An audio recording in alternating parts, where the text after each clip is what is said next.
Semen Indonesia itu menggunakan suatu konsep yang sangat ramah lingkungan. Mengapa ramah lingkungan? Pertama adalah sebelum melakukan penambangan, itu sudah membuat green bed. Jadi belum menambang, sudah melakukan penanaman. 50 meter di scaling batas penambangan. Nah, kemudian apa artinya bahwa nanti ini adalah untuk menghindari debu dan bising. Jadi sebelum nambang sudah menanam pohon dulu. Pertama itu. Yang kedua, supaya masyarakat masih bisa nanam. Karena apa? Generasi tua itu tidak bisa beradaptasi mungkin dengan teknologi. Mereka yang biasa culture-nya pertanian, mereka masih bisa bekerja di situ. Dan harapannya adalah hasilnya lebih banyak. Kenapa? Dengan menggunakan teknologi yang sudah dikenalkan dibantu oleh Semen Indonesia. Artinya apa? Kemampuan akan lebih besar. Itu yang pertama, sebelum nambang ini. Kemudian menambang dengan konsep zero run-off. Apa konsep zero run-off? Adalah bahwa air dari tambang tidak boleh keluar. Artinya kalau tidak boleh keluar, itu adalah semua akan meresap ke dalam tanah. Mengapa meresap? Karena menambangnya di zona kering, jadi tidak perlu pompa. Dan tambang itu lantainya memang nggak sulit mendesainnya, akan dibuat miring ke dalam. Jadi air hujan akan tetap di dalam tambang untuk menjamin konsep zero run-off tadi. Nah ini kan sesuatu yang luar biasa. Artinya ini membantu program pemerintah, yaitu dari Kementerian Lingkungan Hidup, harus membuat embung, membuat biopori atau sumur resapan. Ini kita buat sumur raksasa besar sekali. Artinya bisa menambah pasokan air tanah. Yang kedua, menambangnya di zona kering aja. Yang tadinya tidak menyimpan air, sekarang kita buat simpan air.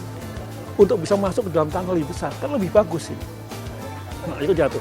Kemudian kekhawatiran adanya banjir. Sekarang nggak mungkin banjir, karena yang tadinya keluar sekarang sudah masuk ke dalam. Nah, kalau ada air yang tersisa nanti ditampung di dalam embung. Itu yang sudah, dan itu sudah jalan. Mimpi saya dalam desain terakhir adalah yang masih sisa itu nanti dibuat yang apa itu dam bawah tanah, yang itu belum ada. Dan itu saya sudah berkoordinasi dengan Pak Sanafi Awang dari Deputi KLHK. Bagus sekali itu. Kalau bisa membuat embung itu, mimpi itu bisa bagus sekali. Artinya tidak perlu membebaskan lahan. Nah, inilah suatu squad bahwa air itu betul-betul dikonservasi yang selama ini jadi run-off, jadi sungai banjir, sekarang nggak ada. Nah, ini suatu yang luar biasa, Pak. Nah, kemudian ledakan kita menggunakan konsep tunda, atau dengan menggunakan surge miner. Artinya ledakannya kecil sekali, dan mungkin di luar daerah belum dibebaskan, nggak terasa sama sekali. Jadi kalau khawatir nanti ada gua runtuh, gua itu jauh sekali, nggak mungkin. Jadi nggak mungkin akan runtuh. Jadi itu Pak, teknologi yang akan diterapkan. Dan apakah orang sering bertanyakan, apakah sudah ada? Sudah ada. Di Tuban sudah berhasil dengan baik. Dan menggunakan konsep reklamasi progresif. Apa artinya? Begitu ada bensinnya, langsung ditanami. Pada awalnya, pada waktu desain awal itu, orang meragukan, apa mungkin di daerah Gampeng ditanami? Bisa, bagus. Dibuat 50 kali 50 di pot gitu, diisi oleh topsoil, pupuk, tanam jati, tumbuh bagus. Dan itu buktinya apa? Ada di Tuban. Apa konsep zero run-off akan memperbaiki sistem air tanah? Ada, berhasil di Tuban ada, semua ada. Jadi kalau kekhawatiran bahwa itu hanya sekedar di atas kertas, realnya sudah ada, prototipe-nya di Tuban. Jadi tidak bisa disangka lagi kalau bahwa metode ini adalah sekedar mimpi, sudah nyata. Kecuali kalau misalnya hujannya setahun, 2 tahun nggak turun, ya mungkin akan pengaruh. Itu Pak, kira-kira konsep penambangan yang berwawasan lingkungan itu seperti itu desainnya. Jadi selama ini informasi yang salah adalah, pertama adalah penambangan dilakukan kas. Nah, kas itu sebetulnya nggak ada masalah. Semua batu gamping yang ada di Indonesia adalah kas. Kas adalah batu gamping yang berlubang. Bukan kawasan lindung. Kas adalah batu gamping. Artinya apa? Kalau kawasan kas nggak boleh tambang, ya pemerintah nggak apa-apa. Itu memang polisi dari pemerintah. Artinya sudah semua tambang yang ada di Indonesia ditutup. Cekungan batu putih, cekungan air tanah nggak boleh ditambang. Kemudian yang kedua, ada isu seolah CAT Watu Putih tidak boleh tambang karena merupakan cekungan air tanah. Ya. Tidak ada larangan menambang di dalam cekungan air tanah.